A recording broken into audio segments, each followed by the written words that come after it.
네, 오늘은 요한계시록 7교회 네 번째 시간 두아티라 교회에 대해서 말씀을 나누려고 합니다. 자, 앞에 살펴봤던 세 교회에 대해서 다시 정리를 하고 갑시다. 자, 첫 번째 무슨 교회? 첫 번째 무슨 교회? 에베소 교회. 자, 어떤 교회였어요? 네, 말씀을 지키려다 사랑을 잃어버렸던 교회. 자, 두 번째 교회 성원화 교회. 어떤 교회였어요?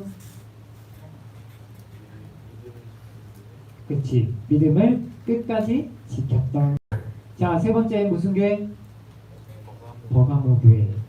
어떤 교회였어요? 작은 타협으로 인해서 이단의 교훈을 따랐던 교회.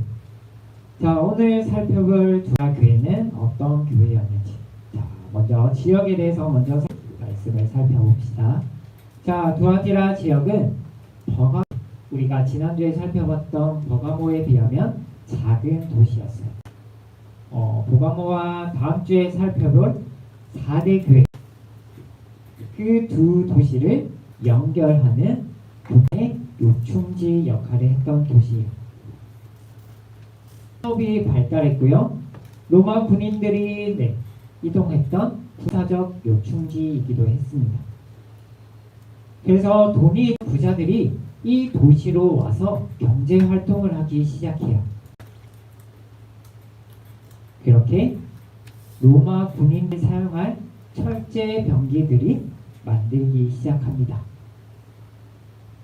자, 그뿐만 아니라 우리 말씀 하나만 봅시다. 사도행전 16장 14절. 두아티라시아 인치는 자세복감 장사로서 하나님을 섬기는 루디아라 하는 한 여자가 말을 듣고 있을 때 주께서 그 마음을 열어 바울의 말을 따르게 하신지라 라고 합니다. 루디아라는 사람, 오늘 본문의 배경이 되는 두아티라 지역의 출신. 그리고 무엇을 해요? 옷감 장사를 한다라고 합니다. 그러니까 옷을 염색하는 일을 하는 사람들이 많았던 시기이기도 해요. 자, 그리고 제우스의 아들 태양의 신 누구? 아폴론을 섬기는 도시였어요. 그리고 동시에 로마 황제를 열심히 숭배했던 도시이기도 합니다. 자, 두아티라의 도시를 한마디로 한 단어로 설명하면 경제가 활발했던 도시. 대장장이들이 있고 옷감 장사들이 있고 염색하는 사람들이 있고, 그런 도시에 로마가 사용했던 방법이 뭐예요? 지난주에 살펴봤던 지지난주에 선화교육 때 살펴봤던 무슨 조합? 상인조합. 다른 말로 하면 길드 조직. 자, 길드 조합이 활발했던 도시가 바로 두아티라 지역이에요. 자, 길드 가입의 여부에 따라서 먹고 사는 문제가 달려 있었죠. 그러니 로마 황제 숭배, 길드 조직, 그리고 그 주변에서 이 사람들에게 눈치를 주기 시작하는 그리고 우상숭배, 이 테두리 안에 있었던 두아티라 교회의 성도들입니다. 그러니까 주변에서 계속 압박이 되는 거예요. 그런 도시에 예수님께서 어떻게 나타나셨는지 우리 본문 18절 한번 봅시다. 두아티라 교회의 사자에게 편지하라. 그 눈이 불꽃 같고 그 발이 빛난 주석과 같은 하나님의 아들이 이르시되 라고 해요. 자, 불꽃 같은 눈으로 모든 것을 꿰뚫어 보신다 라고 말씀을 하세요. 다른 표현으로 하면 전지전능하신 하나님 이라고 생각을 하면 좋을 것 같습니다. 자, 여기서 말하는 주석은 보석 중에 하나의 종류예요. 이 보석의 의미는 힘과 심판이에요. 그러니 정리하면 예수님이 결국 전지전능한 통치자로, 심판자로 이 땅에 오신다라는 것. 그런 예수님에 대한 수식어가 뭐예요? 그런 예수님에 대한 수식어 뭐예요? 하나님의 아들. 요한계시록이 유일하게 하나님의 아들로 표현된 곳이 바로 여기고. 자, 이 당시 두아디라 지역에 신의 아들이라는 사람은 누구일까요? 아폴로. 제우스의 아들 아폴로니 이 사람들에게는 신의 아들이에요. 그러니 그 아폴로니 두아디라 지역을 통치한다고 생각했던 사람이에요. 근데 그러한 도시에 하나님의 아들이신 예수님이 진정한 통치자이심을 보여주는 말씀이 바로 이 말씀입니다. 자, 그럼 두아디라 교회가 칭찬을 받습니다. 우리 본문 19절, 내가 내 사업과 사랑과 믿음과 섬김과 인내를 하노니 내 나중 행위가 선 꽃보다 많도다라고 해요. 두아디라 교회가 열심히 한 것을 칭찬하세요. 서로 사랑하는 것, 믿음을 잘 지키는 것, 섬김과 인내, 그런 거에 있어서 잘했다라고 칭찬을 하세요. 자, 이런 모습을 보면 뭐가 떠올라요? 어느 교회와 반대되는 모습 아니에요?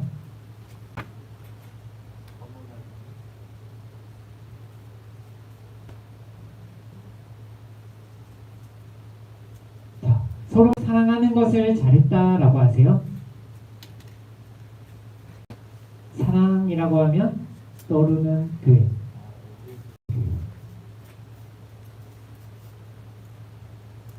하나님의 말씀을 지키기 위해서 사랑의 모습을 잃어버렸던 에베소 교회. 근데 두아디라 교회는 서로 사랑하고 섬김을 했어요. 그런데 거기서 실수를 합니다.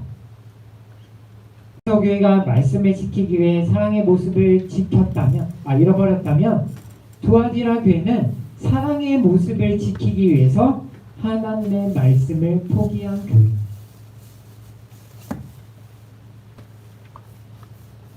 에베소 교회와 두아디라 교회가 정반의 모습을 보여줍니다. 자, 20절 말씀을 보면 더 알겠죠? 자, 우리 20절 말씀 한번 보겠습니다. 그러나 내게 책망할 일이 있노라. 자칭 선지자라는 여자 이세벨을 내가 용납함이니 그가 내 종들을 가르쳐 깨어 행음하게 하고 우상의 재물을 먹게 하는도다 라고 합니다. 누구를 용납했다고요?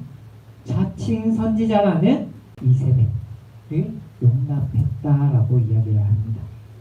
자, 구약 시대에 나오는 이세벨에 대해서 우리가 한번 먼저 살펴보고 갑시다. 열왕기상 21장 25절 26절. 자, 예로부터 아합과 같이 그 자신을 팔아 여호와와 악을 행한 자가 없음은 그를 그의 아내 이세벨이 활동하였음이라. 그가 여호와께서 이스라엘 자손 앞에서 쫓아내신 아모리 사람의 모든 행함같이 우상에게 복하여 심히 가증하게 행하였더라라고 해요. 자칭 이스라엘에서 악한 왕 중에 한 명이었던 아합 왕, 그의 아내가 이세벨이었어요.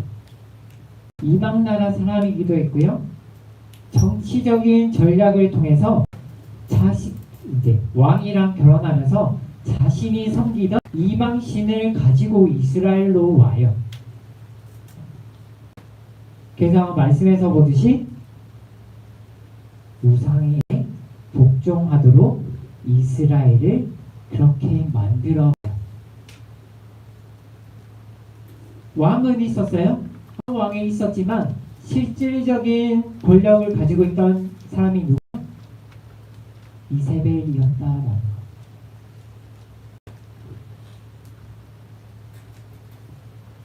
아합 왕에서 이스라엘을 자기가 하고 싶은 대로 만들어 갔던 여자예요.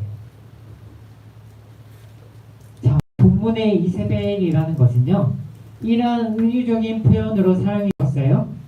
그만큼 두아디라 교회 안에서 어느 정도 영향력이 있던 어떤 여자가 그만큼 영향을 주고 있었던 거예요. 어느 정도 지위가 있는 사람의 아내인 이세벨이라는 그 사람이 영향력을 끼치고 있었다라는 거예요. 20절에서 뭐라고 해요? 두아디라 안에서 말씀을 가르쳤다고 해요. 근데 교회에서 임명한 사람이 아니에요. 그러니까 자, 쉽게 설명을 하자면 교회 안에 영향력 있는, 만약에 회사로 칩시다. 이사의 아내가 학교를 통치하기 시작해요. 이해가 돼요? 이사장의 아내. 그만큼 근데 그 사람의 하는 행동에 있어서 그 누가 뭐라 할 수 있을까요? 두아디라 교회가 상황이 그랬다라는 거예요.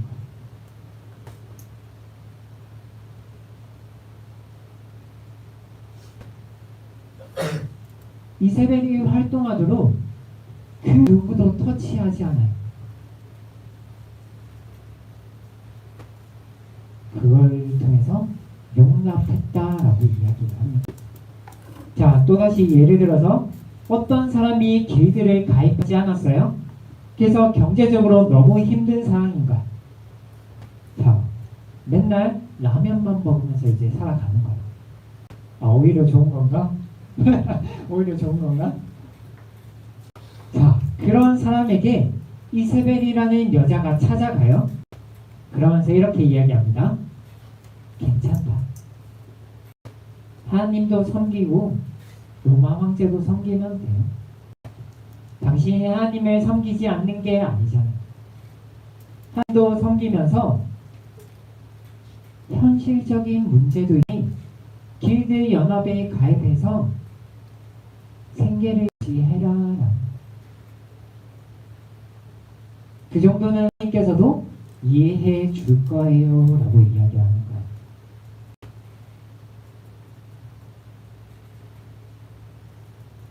그렇게 성도들 한 명 한 명을 깨기 시작합니다. 먹고 사는 문제를 자꾸 건드려요. 먹고 사는 문제에 예민했던 그 사람들의 그 문제를 계속해서 건드려요. 그렇게 성도를 깨기 시작합니다. 여기서 깨다라는 말은요, 요한계시록 12장 9절에 나오는데 그 말씀 한번 봅시다.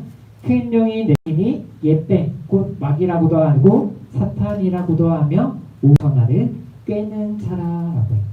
여기서 깨다라는 말이요, 이세벨이 이스라엘 백성들을 깨듯이, 그리고 두아디라 안에서 그렇게 영향력을 행사하듯이 그런 하나님을 배반하도록 하는 그러한 사탄의 행동, 여자 이세벨이 두아디라 교회 안에서 행사했다는 거예요.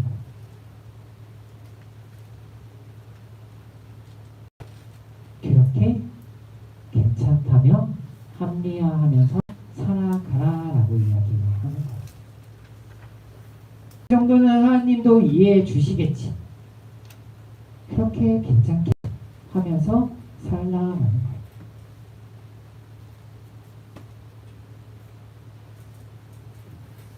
그런 두아디라 교회에게 그럼에도 믿음을 끝까지 지킨 사람이 있었어요. 그 사람들에게 두 가지를 약속하세요. 본문 14절에서 28절까지 한번 봅시다. 두아디라에 남아있어 이 교훈을 받지 아니하고 이세벨의 그러한 게임에 넘어가지 않은 사람들 이야기하는 거예요. 소위 사탄의 깊은 것을 알지 못하는 너희에게 하노니 다른 짐으로 너희에게 줄 것은 없노라. 자, 우리 26절로 넘어갑시다. 이기는 자와 끝까지 내 일을 지키는 그의 만국을 다스리는 권세를 주리니 그가 철장을 가지고 그들을 다스려 길그를 깨뜨리는 것과 같이 하리라. 나도 내 예수께 받은 것이 그러하니라. 내가 또 그에게 새벽별을 주리라. 자, 첫 번째로 주시겠다 약속하신 게 믿음을 끝까지 지키는 자에게 만국을 다스리는 권세를 주겠다라고 해요. 자, 제우스만 생각나는 건 뭐 있어요? 번개 말고 항상 가지고 다닌 거 있어요. 번개 말고 지팡이 또. 자, 여기서 지팡이가 의미하는 게 뭘까요? 지팡이가 의미하는 게 뭘까? 오, 정답. 권력.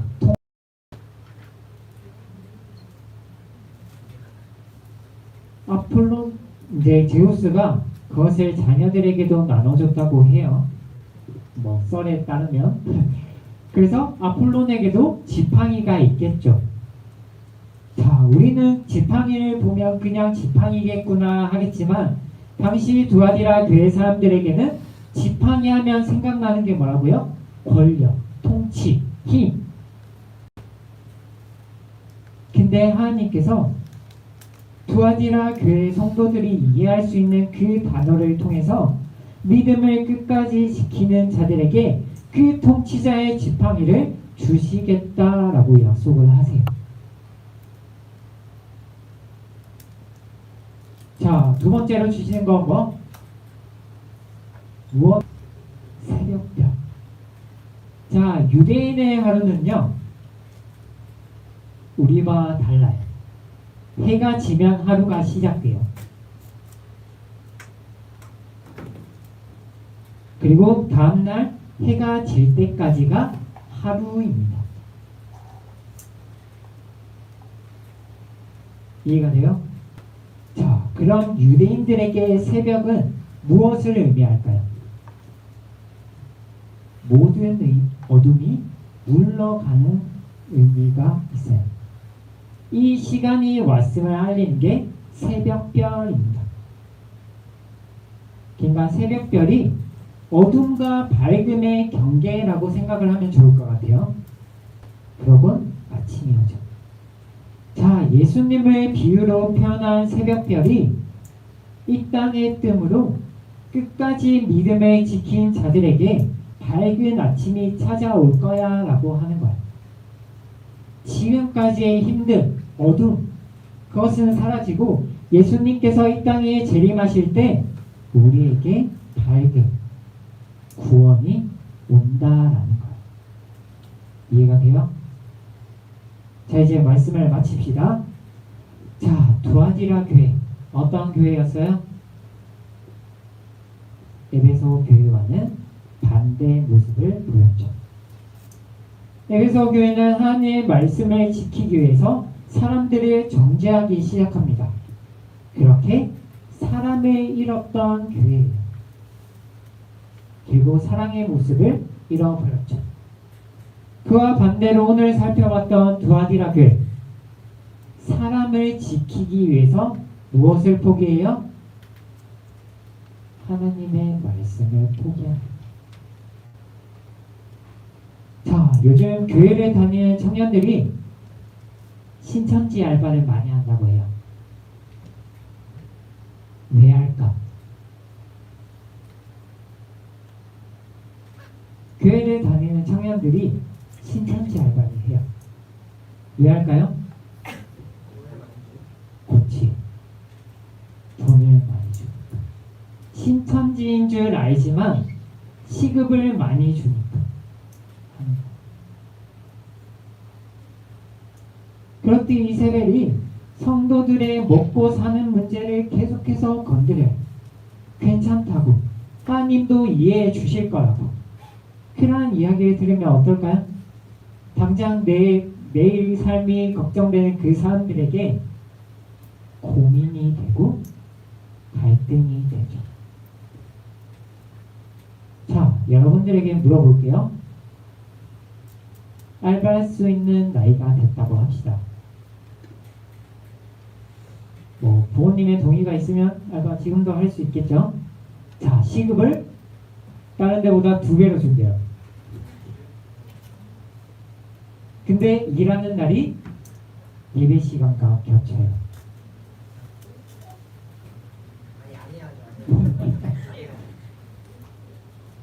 근데 교회에서 누군가 다가와서 이야기를 합니다. 시간 많이 준대잖아. 너 돈 필요하다며. 교회 빠지면 어때? 하나님도 이해해 주실 거예요. 어떻게 할래요?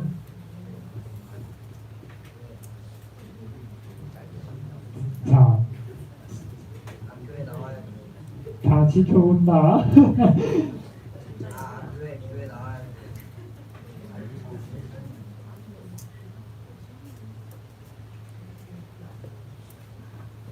그렇게 우리가 민감한 부분을 계속해서 건들고 고민하게 만들고 갈등하게 만들어.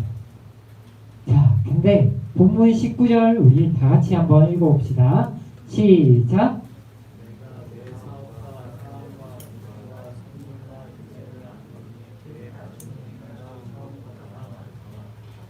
이 말은 뭐예요? 하나님께서 우리의 상황을 다 알고 계신다라는 것. 우리가 어떻게 살아가고 있는지 다 아신다라고 해요. 어려운 상황 속에서 살아가는 우리의 모습도 알고 우리가 힘들어하는 것도 알고 여기서 말하는 사업이 생계의 문제예요. 그 문제도 내가 안다라고 이야기를 합니다. 그럼 우리에게 이렇게 말씀하세요. 본문 25절 다만 너희에게 있는 것을 내가 올 때까지 굳게 잡으라. 지금 비록 상황이 어렵고 힘들고 그 여자 때문에 갈등되고 고민되는데 예수님 다시 오시는 그날까지 끝까지 믿음을 지켜내라. 어려움을 참고 버티고 인내해라라는 것. 왜? 이 땅의 어려움은 영원하지 않으니까. 또 하나님께서 지켜주시겠다고 약속하셨으니까. 그 약속의 말씀을 믿고 살아가라라는 것.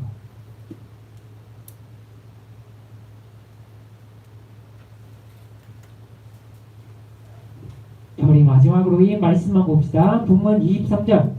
또 내가 사망으로 그의 자녀를 죽이리니 모든 교회가 나는 사람의 뜻과 마음을 살피는 자인 줄 알지라. 내가 너희 각 사람의 행위대로 갚아주리라. 하나님께서 우리의 진짜 마음을 아신다라고 하세요. 그리고 뭐라고 하세요? 우리의 행위대로 갚아주겠다라고 합니다.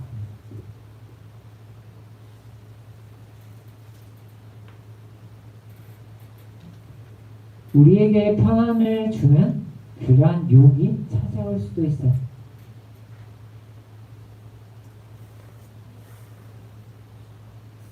그것을 분별할 수 있어야 합니다. 끊임없이 유혹이 찾아와요. 어려운 순간들이 찾아오고요. 고민되고 갈등의 순간이 찾아와요. 그것을 잘 분별하는 여러분들이 되었으면 좋겠습니다. 알겠죠? 자, 우리 이 시간 같이 기도합시다.